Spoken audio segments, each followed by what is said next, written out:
The iPhone 3G is finally descended from Olympia, so mere mortals can set up mobile push email without first having to take a 14-week foundation course in complicated stuff for stupids. Owning one endows you with superhuman strength, the ability to win any tech argument with the words "more elegant," and makes you appear irresistibly sexy to every attractive person on the planet. In some people's minds.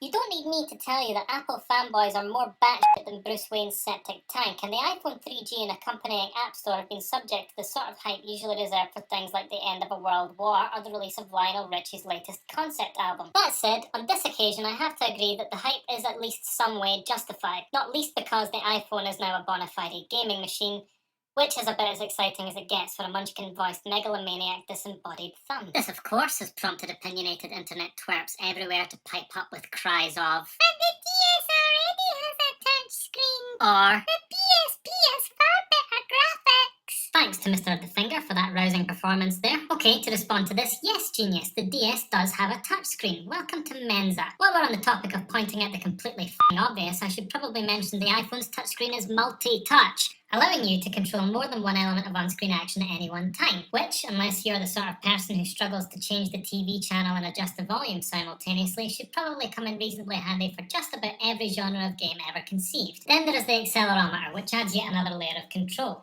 Granted, it will make playing games on an iPhone tend to make you look like you have lost your mind and are straining to peer through a tiny window into a parallel dimension of enchanted talking walruses and mystical kitchen utensils. But if you've ever played Wii Fit, then you should already know that looking like a complete berk is very much part and parcel of gaming these days. As for the iPhone being inferior graphics-wise to the PSP, well, that's a bit more complicated. So far it seems that yes, the iPhone can't quite match the PSP's Herculean might, but it's not like there's a chasm of difference.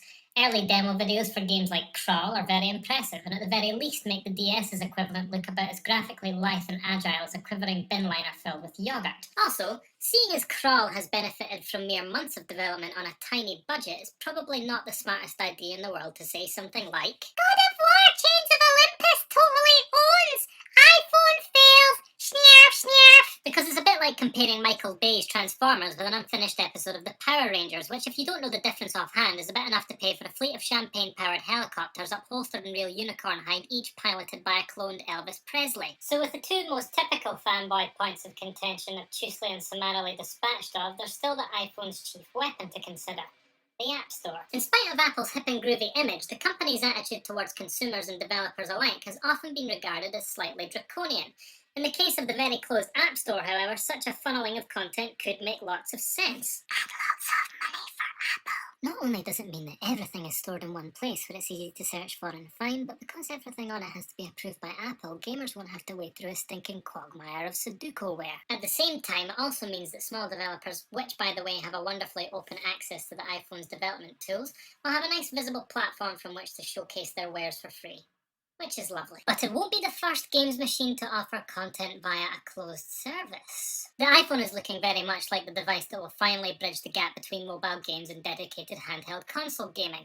The platform that really ought to be shivering like a wet dog in a tin bath during a lightning storm, however, is the N-Gage.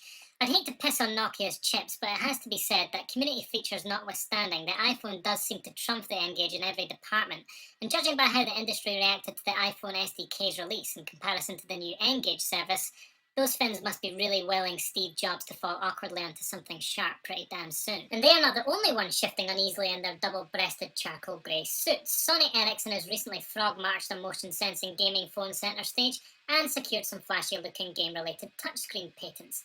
Meanwhile, Nintendo has been bravely pretending not to care, just like it always does. So, to summarise, it looks like the iPhone could end up making a pretty serious dent on the handheld gaming market. And if you can't see that, you should probably donate your eyes to something that will make better use of them, like a bottle of delicious Heinz tomato ketchup, you blubbering goblin-faced cretin.